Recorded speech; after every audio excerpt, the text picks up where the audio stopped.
Check 1, 2. Go! Curious about real estate? Yes! Then you've come to the right place. Get the knowledge you need. Get over the fear and get started. This is the Michael Quarles Real Estate Show with your host, Michael Quarles.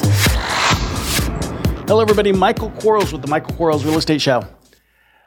Today, I have Harry Paul on the show. And normally, I would introduce you guys to my guest and brag about him and tell you all the good things about him and all that kind of good stuff, which I enjoy doing, and it's always truthful. But I'm going to let Harry tell you guys about him. Is this man just fascinating? Here we go. Harry, tell us about yourself. Well, I'm, what I'd like to say is somewhere in the senior citizen age range, which means that I have a PhD in experience. And I've been in the people business for the last 30 years, helping people be the best that they can be, and then in turn, helping their companies be the best that they can be, and in turn, being a good person and being a good family person. Because I think as an author and a speaker, if I espouse one set of values to an audience and live a different set of values at home or in my personal life, I'm hypocritical. So I do my best efforts to always live in both personally and professionally with the same set of values. And it has served me well over the years because I sleep well at night, Michael. That's important. So you actually, you don't camouflage who you are during the day. You are who you are in the day. And at night, you're the same person. Absolutely. And in fact, with my first book, Fish, which is all about enjoying what you do, coming to work with a great attitude, making people's day, being present. We use that same philosophy in raising both our children, my wife and I. So, yeah, I live and breathe this stuff every single day, and it's one of my great pleasures in life is to go around the world sharing this message with people.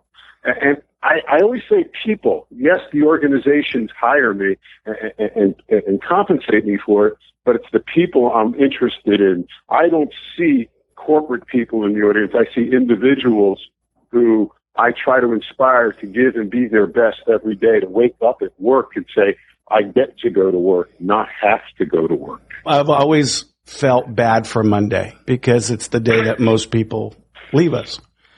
And I feel bad for the people on Monday because I enjoy my day. People ask me all the time, what do you do for a job? I don't have one. I go on vacation every time I go to my office. And sometimes I stay home and I'm on vacation. I don't look at work like I guess most people look at work. I hope for whoever's listening, if you can experience what it feels like not to have a job or think that you have a job, I think that would be a great thing. I agree. And I know I forget who said it, probably dozens of people take credit for it or have taken credit for it.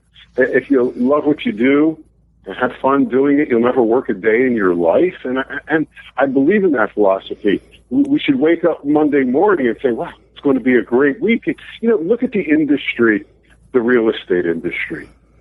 I always tell people, what is it you really do? Look at the product behind the product. You're helping people create the American dream. Does it get any better than that? Not for me. I mean, no. And, one of the nice things that as I turn more into that AARP lifestyle, for those that may not know what AARP, you're lucky. Yes. I got in the mailings. Well, how do you start getting that at 50? I started getting that, I thought, before I was there, but they started pre-marketing to me, and I was like almost worried for myself. Yeah, I got it since I was probably 45, and now at 65, I still get it. And I still, what did, I forget who it was, Groucho Marx said, I wouldn't join a club who would have me as a member. Yeah, I really don't want to be in that club, and I'm hoping we could just push the time frame out a little bit. I can't wait for us to live longer. You know what, Michael? Set your goals. When I turned 50, everyone goes, oh, my God, it's 50, your life's over. And I said, I'm not worried about 50. But when I'm 60, I want to look like I'm 50. And I believe in that. I work out 5 days a week. And I try to, I don't want to say cheat aging. I want to enjoy every step of the way. And I got a lot of life ahead of me. And I want to be in good health and good form to enjoy it. And I think we have an obligation to the future generations to do that and not be wards of the medical state. But that's too political. Oh, no, that's not. And that's actually a very personal statement because we have more than that, to worry about. I mean, there are people that we've asked to be part of our life forever, and we have to make forever as long as possible. It's true. I want to, there's a lot of things yet to do, a lot of things yet to see it. A 28-year-old daughter and a 26-year-old son. I'd like to see them get married. I'd like to have grandkids at some point. Maybe at my age, I'll never see great grandkids, but that's okay. Grandkids would be, that could be a goal. Now, that could be a goal. Absolutely. Travel the world, see all the places I haven't seen yet. There's a lot of things to do. Maybe, God forbid, volunteer somewhere. Have you picked out a nickname as grandfather? Like what you want your grandkids to call you? Yes, sir. You want to share? No, I said sir. Oh, sir. Okay. Well, there you go. I haven't gone that far yet. I remember when I was growing up, what I called my grandfather and what my kids called my father, and it was a Yiddish word called Zeta. And it's a neat word, but for me, it's a little too old. And I want to be that grandfather that the kids have fun with and enjoy and can go out and have throw the baseball around or well, I won't go snowboarding, but maybe go out and race cars or something like that. Yeah. I have a friend of mine that is so looking forward to his grandkids being at the age, I think, of being able to participate because he's a superhuman. So I think he has plans of making them into superhumans as well by doing all the sports stuff. I mean, he's just one of those incredible people from both a personality perspective and a physical perspective. If I were in fact, maybe he can adopt me. Glenn, if you're listening, I'll sign the adoption papers and you could just adopt me as a grandchild. But, well, I agree with that, but to a certain extent, because you want the kids to live their dreams, not yours. My son played baseball all the way through high school, and we thought he'd play in college and did get offers, and he decided he wanted a life and in college instead of just constantly practicing and playing baseball. And I said, well, it's your dream. I said, you're breaking my heart. Yeah. and we just spent a small fortune on this baseball journey, but it's your life and I have to support it. And it was easy to get over. It took a little while, but once we did, it was fine. And interestingly, I always ask my son after I pick him up from a game or practice, this was every day. For over 10 years, he practiced or played baseball. I said, did you have fun, David? He goes, yeah. I said, good. We'll come back tomorrow. Yep. The whole concept for me, as you talked about practice in baseball or practice in life or practice at doing anything great, I'm so amazed that we have really supreme athletes. We'll take Steph Curry, who's a really good basketball player currently. I imagine that man has played basketball from the time he could put that basketball between his legs and dribble it. And every day he goes and practices. And every day he has a coach, or every day he's had a coach from, junior high to high school to college and now professionally. I'm amazed that society doesn't see that same need for themselves, that every day they need a coach. Even when you're the best at what you do, you still need a coach. And if I could harp on one concept in life, I'd harp on that one. Because I can look at my personal life and say, when I had one, I excelled. When I didn't have one, I didn't achieve. It's absolutely true. And when you look at, an athlete at the top of their game, I think it's important. We get caught up in their skill, but there's more beyond skill in that quest that they have for excellence. Because there's a lot of people out there that could have certain skills, but they're average. And you have to have passion for what you do. And if you look at the Curry, he has passion, competence. The guy practices and tries and does and gives his best. He also has that flexibility to learn, to take in feedback from the coaches, from the trainers. He also is a great communicator because he can't excel without a good team around him. There's too many athletes we've seen out there that never get to that level because they're not playing as part of the team. And also, he takes responsibility for who he is, how he lives his lifestyle, and how he comes and approaches the game every day. That's when you start moving towards excellence and being excellent. I don't know if we could ever beat that, excellent, but moving towards it, because I've always felt if you're not moving towards excellence, you're moving towards average. I don't think there's any in between. I put that in one of my books called Who Kidnapped Excellence? And the answer is, who kidnapped excellence? Average has kidnapped excellence. And we always deny it. We always say we're being our best.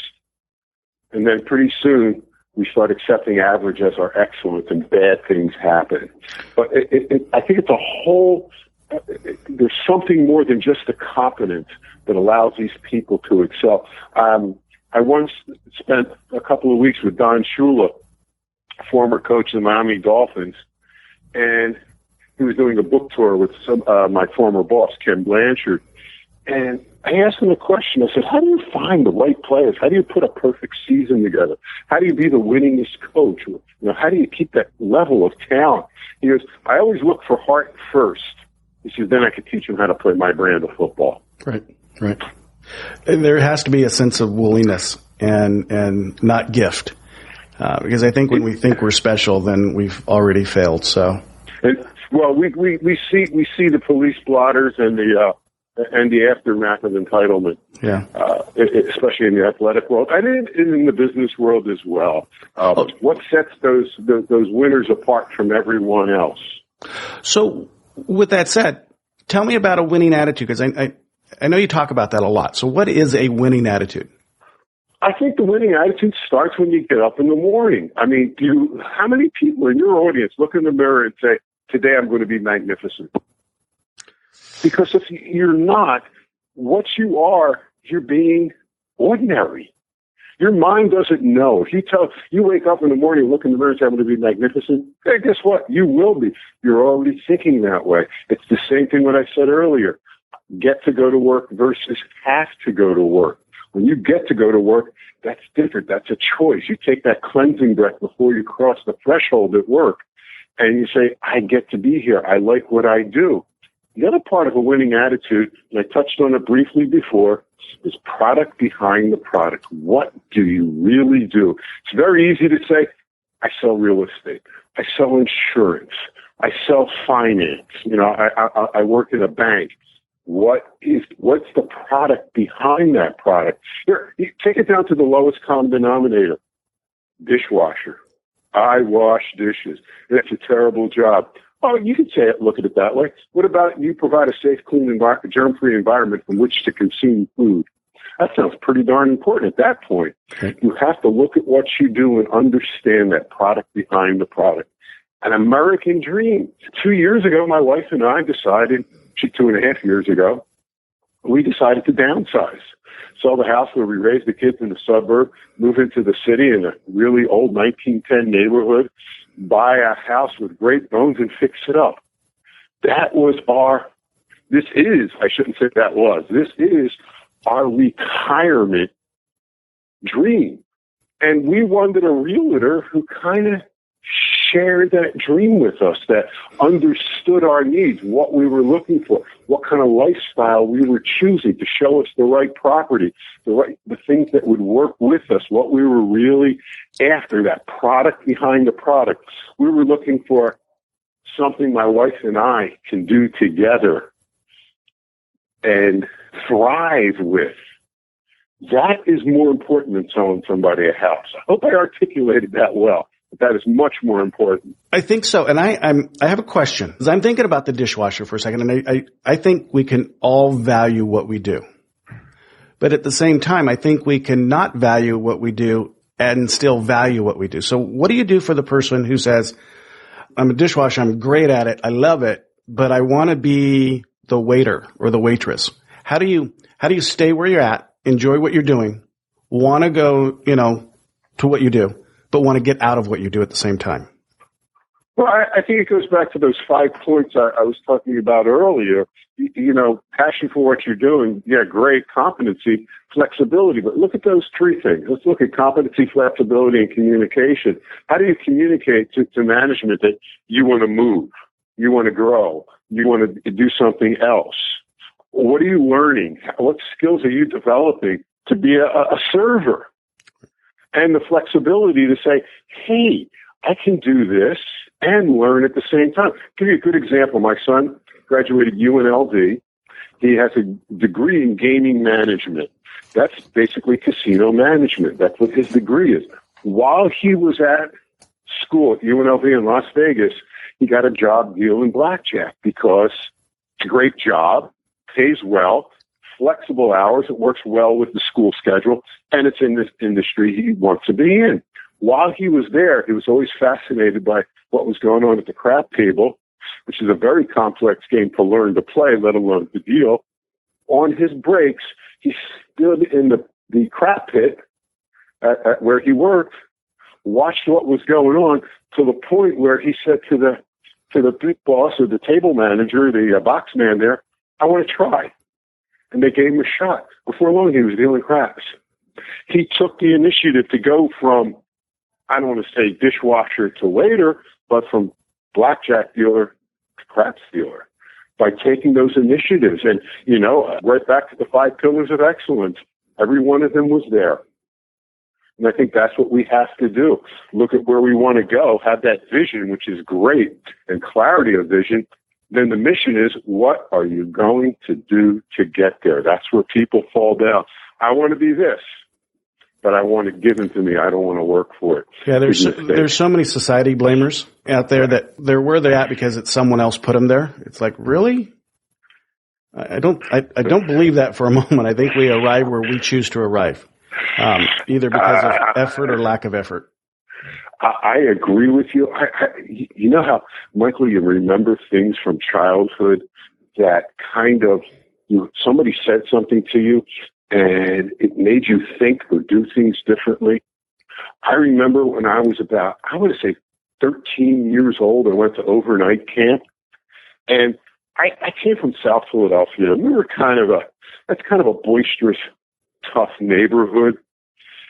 And it was a great place to grow up, but we never listened to anybody. We did whatever we want. School wasn't important. And I remember being at overnight camp, and the last night before you go home, the counselor comes and says, goes to each student in the bunk, what they liked about him and appreciating him as a student, as a camper. And the guy came up to me and said, you keep on doing this, you'll never amount to anything. In fact, you won't amount to anything. And I remember listening to that saying, yeah, you just watch me. Yep. I had that same conversation, but maybe I was more of a rebel in that I remember being reported to the counselor's office. Now, this happened quite frequently in my high school years. However, this one occasion, and my counselor was at this point kind of tired of engaging with me. And so I, being a rebel, I asked him, I said, Pat, and I said, how much do you make? And I think I was a sophomore in high school because I was just being a rebel. And he says, well, I make, let's say 50,000. And this was a long time ago, so it probably wasn't 50,000. Anyway, he said 50,000. And I said, really? You went to college for that? You spent your entire life now to make 50? Seriously. And you want me to go to class? But that conversation I had, although I was being like a little silly, I really used him as a benchmark, going, wait a second, I don't want to end up where he's at.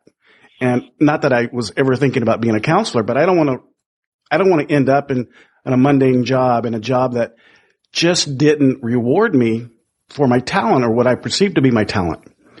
And so I was a pivotal conversation at a young age for me. Probably not a nice conversation, but it was still important to me to have. So yeah, I love the challenges that people give folks when they say this is all they'll be. Yeah, if you tell me I can't, that'll make me work that much harder to show you that I can.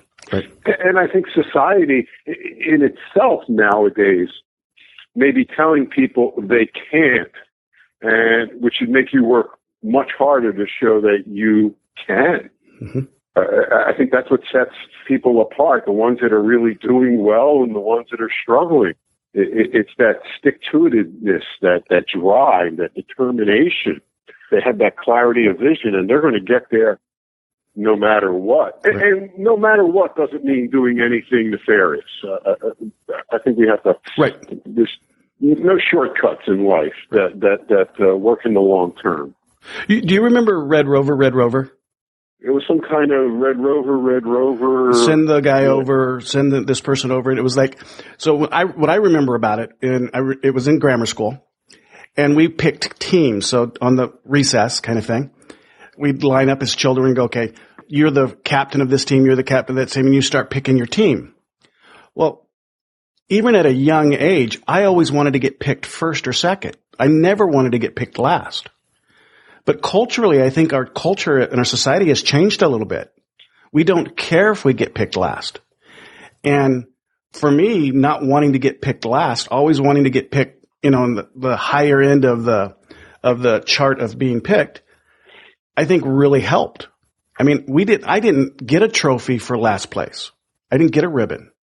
I only got a ribbon or a trophy for first place. And from my perspective, I think it worked better than maybe just giving everybody a participation trophy. Yeah, which always drove me crazy. Participation trophy. No, you get a trophy for excelling. In youth sports, especially at the beginning levels, we don't keep score. Well, it's a game. What do you mean you don't? Well, no, it would upset the children. Yeah. So you don't think every kid on that field is keeping score? You don't think every parent is keeping score? The coaches? Yeah. Why do you think they play different kids at different positions? I mean, everyone's keeping score. You're kidding yourself. Everybody's keeping score. I was a little league coach, I guess. And although I wasn't a baseball player in school, they needed volunteers. So I volunteered as a dad to be a little league coach. And the little league coaches also had to sub to be umpires or whatever they're called. And so I umpired a T-ball game. I didn't realize there wasn't a 3-strike rule in T-ball. I'm thinking the ball's on the stick, got a bat in your hand, you swing 3 times, you're out. Exactly. Oh my goodness gracious. And I was adamant. I was going like, strike 1. By the time I got to strike 3, this kid was crying and the parents were hollering. I'm thinking, but he struck out. What are we teaching? And of course I was the bad person that day because I expected the winner mentality out of life, but. Yeah, you think when you get out in the real world, you get a participation trophy? You think you're not getting 3 strikes? Actually, you'll get 1 strike and then you're out. A lot of people do get a participation trophy in life, in my opinion. It's called a paycheck. It's because they're participating. And I want more than a paycheck. I hope that people that are listening want more than a paycheck. I hope that they think in their mind every time they get up, how can I improve today? How can I make today better than tomorrow? And how can I make today's tomorrow better than today? And I've always been amazed that we set resolutions once a year. Why don't we set them every week? Why don't we set them every day? Because every day we get up, we can choose to be better. We can set a goal for ourselves. And some of us do, some of us don't. And it's when we get to the end of the day every day and we decide, well, we can't achieve our goal because we're tired or because it's too late or because I had too many potato chips at lunch or whatever it is. Well, shame on us. Yeah, participation, paycheck for participation is a good way of looking at it. And you're right, it's not really a barometer. It's what you're doing with your life and how you better yourself and how you take chances and look at opportunities and say, hey, people talk about luck. Well, there is some luck in the world. I do believe that, but more of it is seeing an opportunity and acting on it. Mm-hmm. I've never written a book before I got my first opportunity. Well, that was just lucky. Now I've done 7. That's lucky. Yeah, I was lucky. Someone, asked me to be part of a 3-person author team, and it was all luck that it has sold over 5 million copies so far, and it was all luck that it continues to sell, 100,000 copies a year. That was nothing to do with it. Good stuff, constant paying attention to it, working for it, all luck. Right. And I imagine that some people describe you that way who may not know you. They may know of you a little bit. But a lot of folks, we look at successful people, and that's how we define them so we don't feel so guilty ourselves. Oh, sure. They look at it like, it was luck. Well, how about all the things I did to create that luck? Well, they can't look at it that because they're not taking the steps to create their own luck. Exactly. I hate to use the word, I won't use the word jealousy, I use the word envy maybe, that helps them think that way. It's sad because, I'm in my 3rd career, and it's kind of neat.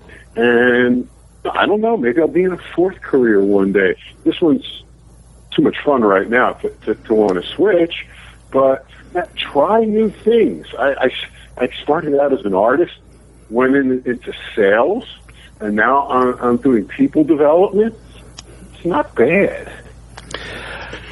No, it's not bad. What people change every 7 years anyway, so it's like taste buds. So you're fine. Yeah, well, talk to the millennials and see, 7 years, I can't stay in a job 7 years. Yeah. Hey, in your book that you wrote about fish, yes, what does FISH stand for? It must stand FISH for. Is not an FISH is not an acronym or an acrostic.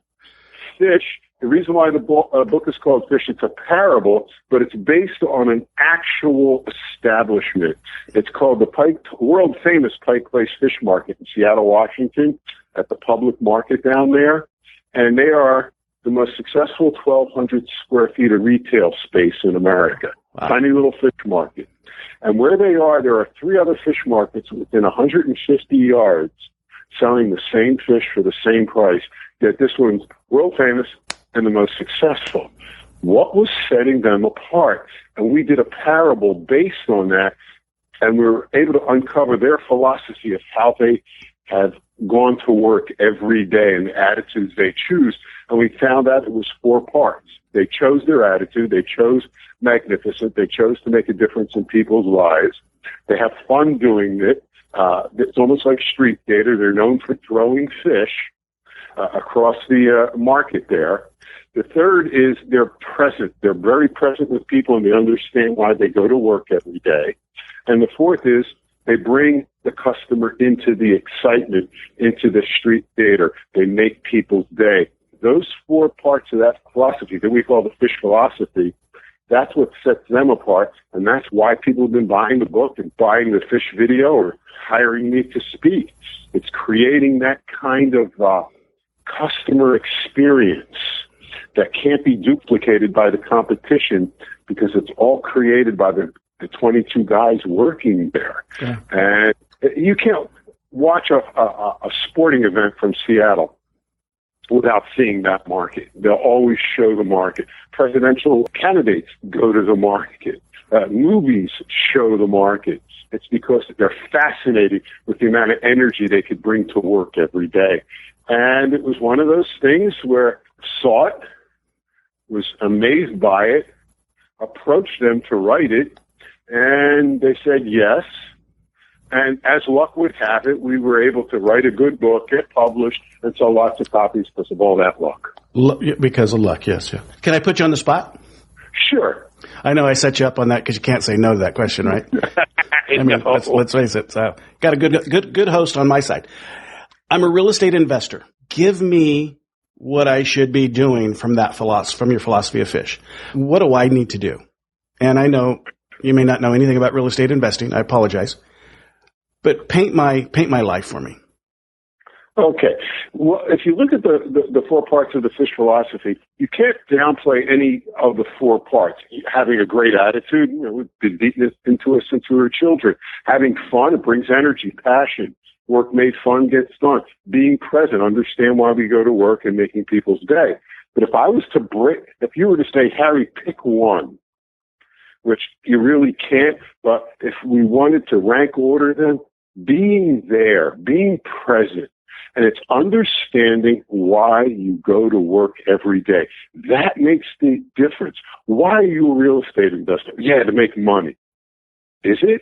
Is there something deeper? Is there something that's fun about it, enjoyable? Is there something that's kind of neat when you take a house or a property and see the smile on their face when ownership changes? Why do you go to work? It's understanding your vision, your mission, and how you operate within your values.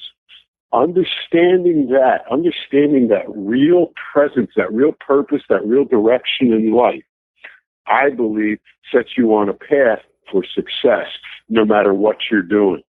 And you have to look at it. Stephen Covey said it best, that in order to be successful, you have to pay attention to all the little details. And the phrase he used is, you can't win at tennis by keeping your eye, and I'm paraphrasing, by keeping your eye on the scoreboard. You have to keep your eye on the ball, and the scoreboard will follow. Well, it's the same thing in real estate investment. Keeping your eye on the ball, what it takes, that's being present. Where you got to go, what you have to do, and that'll help. Because you said I got to make money, and that's your only barometer. I think in the long run you could fail. Right, I do too. I often tell the folks that I get to help, at some point you will have enough money that money won't mean money anymore, and then what do you do? So when you're that successful, when you wake up that day and go, wait a second, everything I've done was based upon wanting money, and now I have it, wow, I'm lost, because everything was about something I've achieved. If it isn't greater than that, then what are you going to do when you achieve it? That was for me an aha moment in my life when I did wake up on that day and say, oh, this was too easy. How did this happen? What do I do now? What's my next focus? If money was always my focus and I have achieved it, what do I do after that? And the feeling of loss or at loss was pretty great for me anyway. Oh, go walk through any cemetery, if you're so inclined to do, and find any gravestone that has someone's net worth engraved on it. It's all about something else in life. And I've had people say, oh, you must be happy, you have money. And I know that people, they look at you and they roll their eyes. Money does not buy happiness. All that money does is make being miserable easier. Yeah.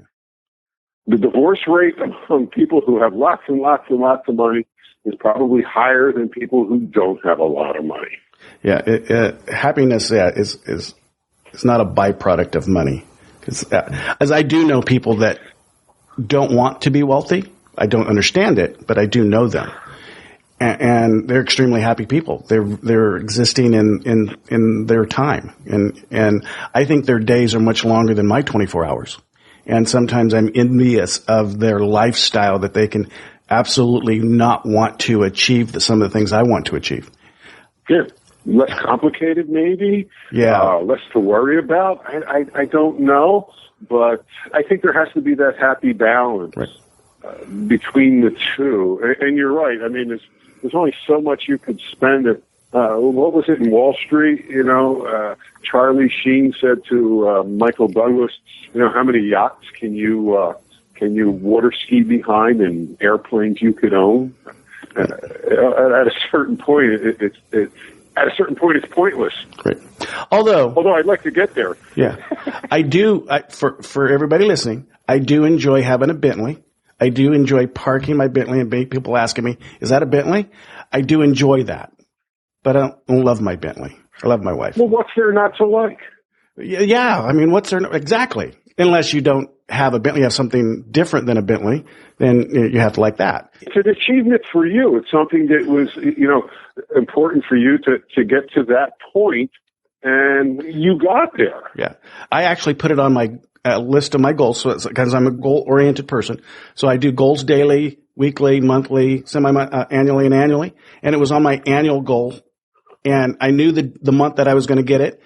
And I knew it was the most ridiculous thing I was going to spend money on in my entire lifetime, up to date. I have to qualify that. And yet, it was still there. It was still something I chose to do on purpose. It wasn't lucky. And I think there's a big difference between being spontaneous, which I think spontaneity is great. I mean, it's a lot of fun. But we also have to be realistic and say, hey, we can have what looks like it was spontaneous, but as long as we plan for it. But that's just me. It's funny. You're right.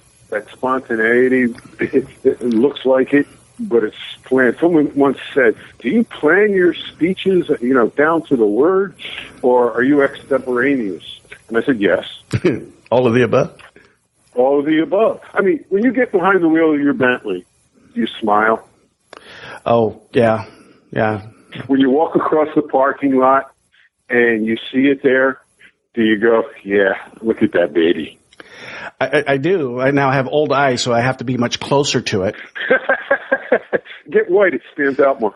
Yeah. So and people look at me, what are you looking at? But I do like my baby Bentley.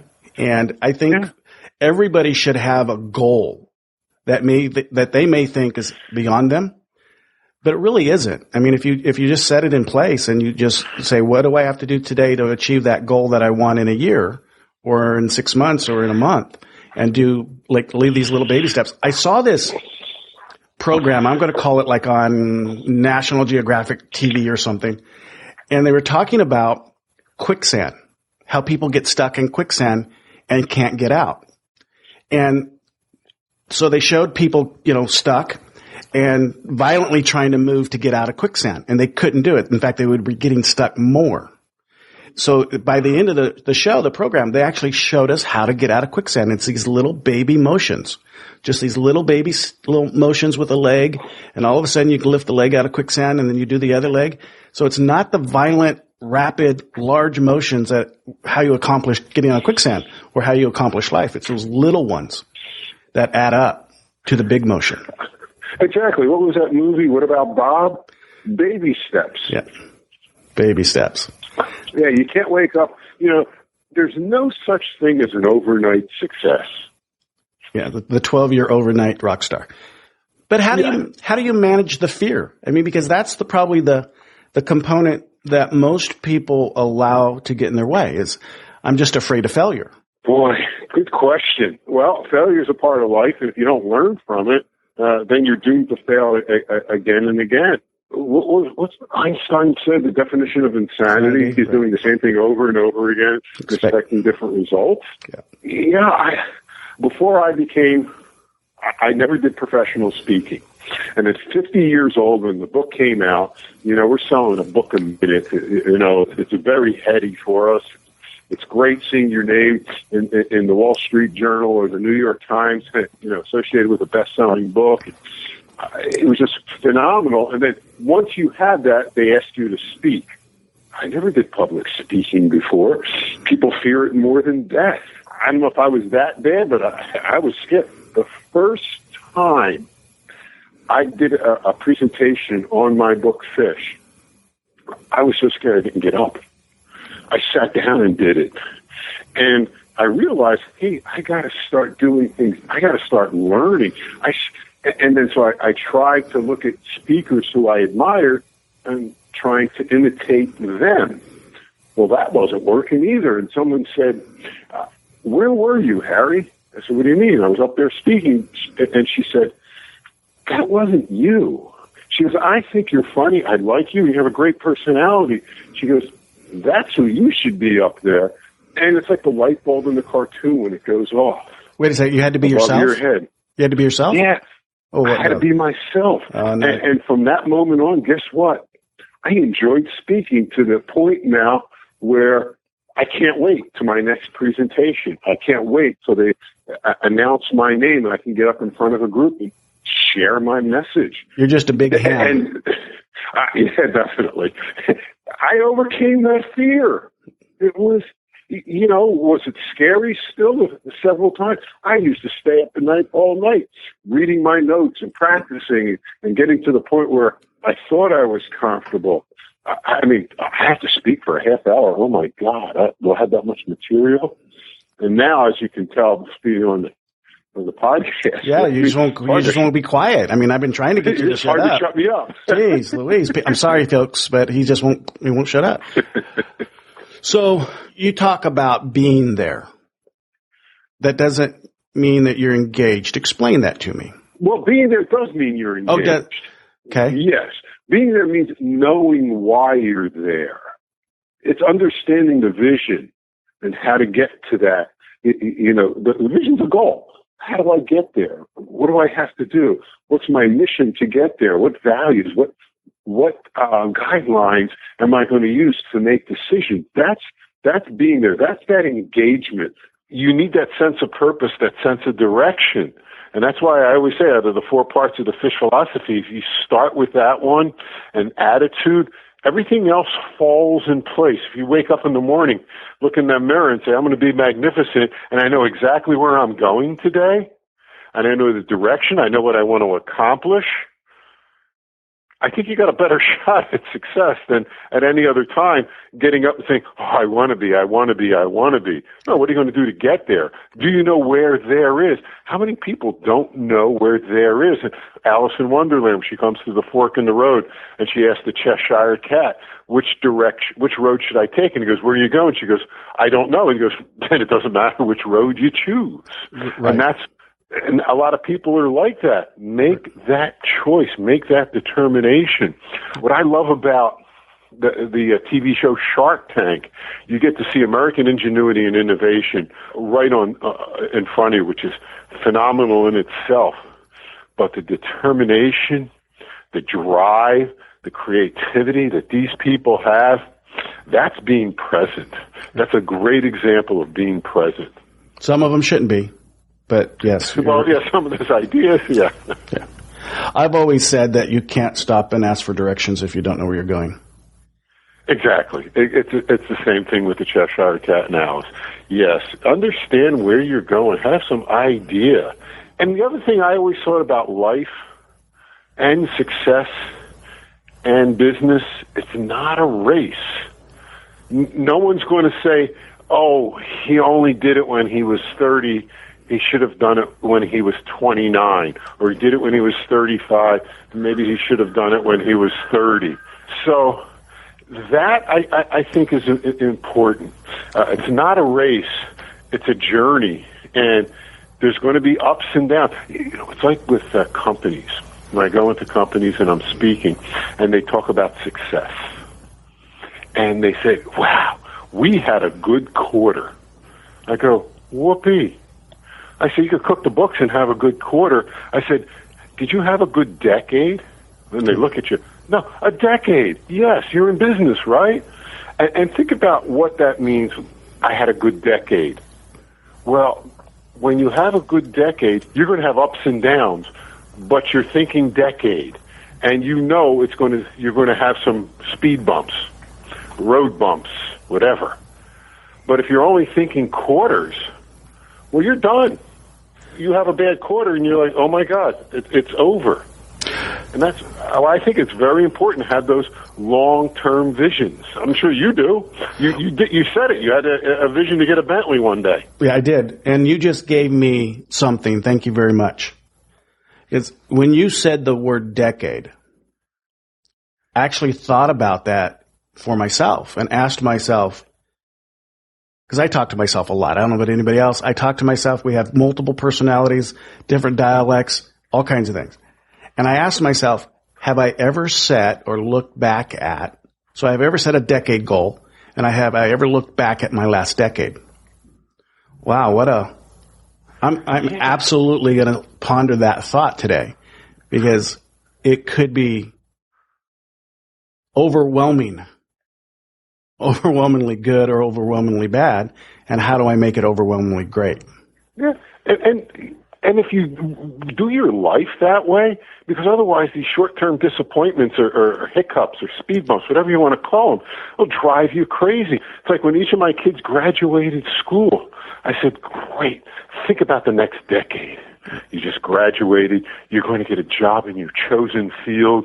You're going to learn. You're going to understand. You're going to grow. You're going to make a contribution. You're going to get a promotion. And I said, what a great decade. I said the same thing to them when they turned 21. Wow. You know, you went through high school. You got into college. You're doing well. What about the next decade? Look what's going to happen in the next decade. Graduate college. Get your job. May get married. This is a great thing. You just want those grandkids. You just want those. You just want those grandkids. That's what you're doing. Well, yeah. It would be kind of nice, but we have a couple of dogs, and they kind of take the place right now. Yeah, I have a couple dogs too. I have a slow licker. That's because he's old. He's like me. So he used to be a really fast licker, so you couldn't catch his tongue coming out and going back in, but now you can see it. It's like he sends it and says, I'm going to lick you in a second, and it'll be there. That's a funny way of looking at it, because we have a fast licker. Our Boston Terrier is a fast licker. My wiener dog is like so old, but he still likes to lick, and he still thinks he's good at it, and he's not. But that's okay. And thank goodness he can't understand English, because I talk about him all the time. Well, think about, bring up dogs. Okay. You live in a house, you got to let the dogs out to do their business. They go in the yard or a dog run, whatever you take them to the park, take them for a walk. Every time you grab that leash, every time you say, come on, we're going to go for a walk, those dogs are as happy as they can be. Their tails are wagging, their tongues are moving in and out like your used to be fast licker. They can't wait to go outside to do the same thing they've been doing all their lives. Yeah. What happened to us? How come we don't think that way? I gotta go to work today. I gotta do this.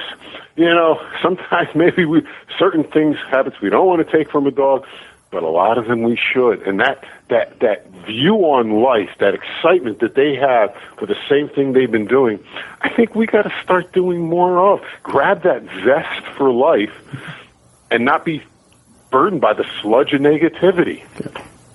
I often thought that if we wanted to be healthy, we'd just follow a 9-year-old around and do what they do. But I guess the same would hold true if we want to be happy. Follow a 9-year-old around and do what they do. Because a 9-year-old, to me, is just, when I was 9, I was playing in the dirt, I was running, I was jumping, there no worry in the world, and I didn't need anything. I could create a toy out of a stick, and I had everything I wanted. I didn't know there was anything else. I was completely in touch with myself. And, boy, that didn't sound right. But I got your gist, but think about people like you, self-motivators, people with direction, vision, working towards successful, becoming more successful. Aren't we 9-year-olds in adult bodies? Yeah. I hope so. Some days I remind myself I'm not being a 9-year-old. Some moments I'll wake up Mr. Grouchy. And unfortunately, at least I'm going to say, I fall into that trap. And, I think that is a great tie into a question I have for you. So I hear this a lot, and I think I hear it too much. I want to say not too much, but I do hear it too much. People use the words when they describe themselves, I'm a loser. How do you get over that thought process? So you failed, whatever fail means for you as a person. You failed. You didn't accomplish, or you tried something, it didn't work. How do you get over the thought process of I'm a failure, therefore I can't start again? I don't know if we could ever convince anyone otherwise. Really, if you have that kind of fatalist mentality, it's very hard to say, oh, no, you're not. Then we become maybe insincere and apathetic when we say those things. And the other danger, I think, when someone is constantly saying I'm a failure, it becomes a self-fulfilling prophecy, just like attitude, magnificent versus ordinary. And when we try, think about when someone said that to you and you go into that coaching mode. Let me help you. Why do you think that? I'm going to guess after 15 minutes you're depressed. Yeah, it's very hard to sometimes communicate with someone who doubts themselves. Yeah, be the master of your own emotions. I think that's a very important lesson. If someone asks for help, maybe you can give them some kind of direction or guideline. But other than that, I mean, when they keep on having that fatalist, I'm a failure, I'm a failure, I'm a failure, I mean, the only thing at some point you could say is, well, yes, you are, because that's all you talk about. What are you doing to change it? Right. And then when they say, well, I want to change, this is what I'm going to do, then that's the time to kind of step in and say, okay, now I could help you. Right. I had this conversation yesterday with someone who asked for help but wouldn't receive the help. It was a crazy conversation. Sounds like a wife. I have a wonderful wife, and she always listens to my podcast.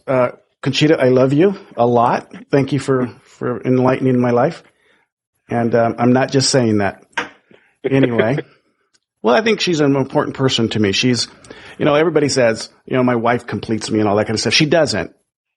But because I think that's for me and my spirituality.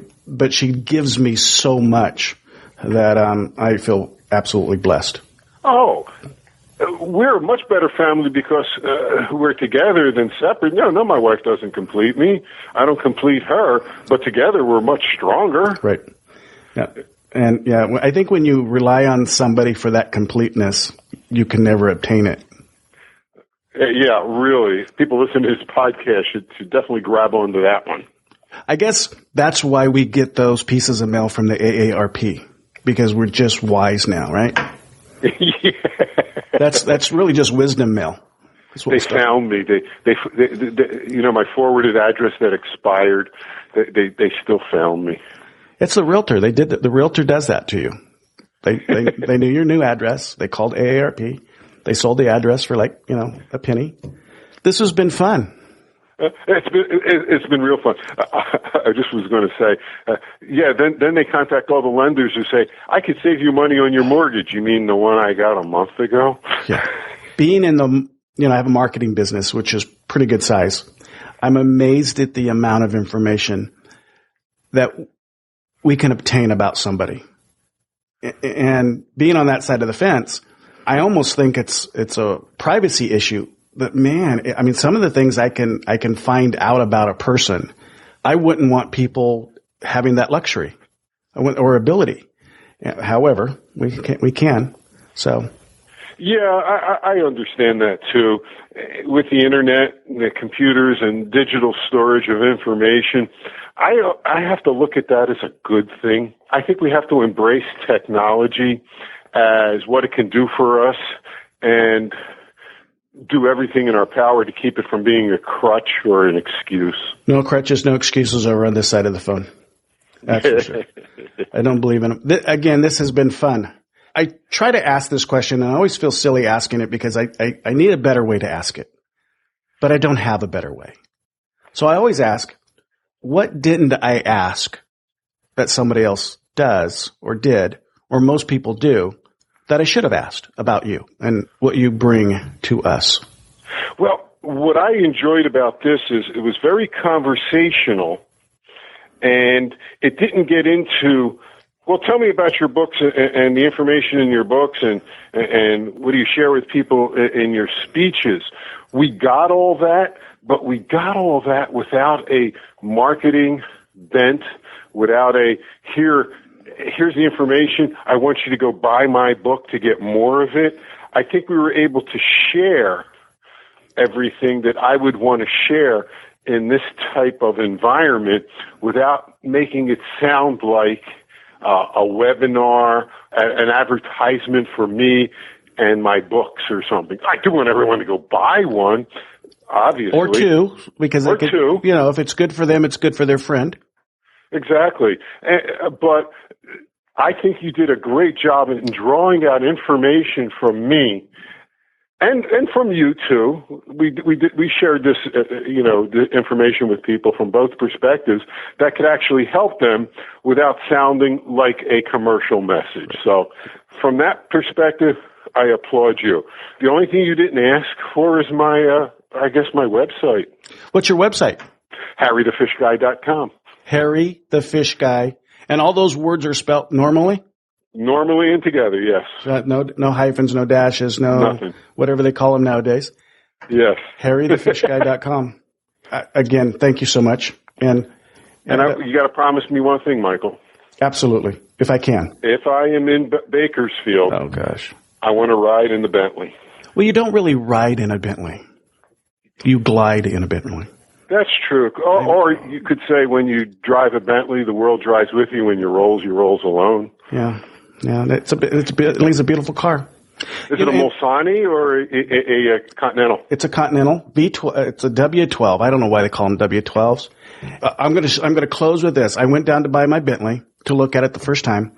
I was in flip flops, a pair of shorts, and a polo shirt. I certainly didn't look like I should be at a Bentley dealership.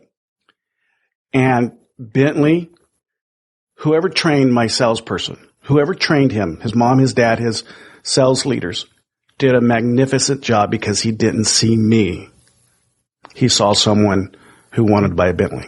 He didn't profile you. No, not at all. I did. I profiled myself. I actually got out of my car in my flip-flops and going, I'm actually in my flip-flops going in to go get this car. That's crazy. And you did it the right way, because if they profiled you and shined you on, then it wasn't the dealership for you.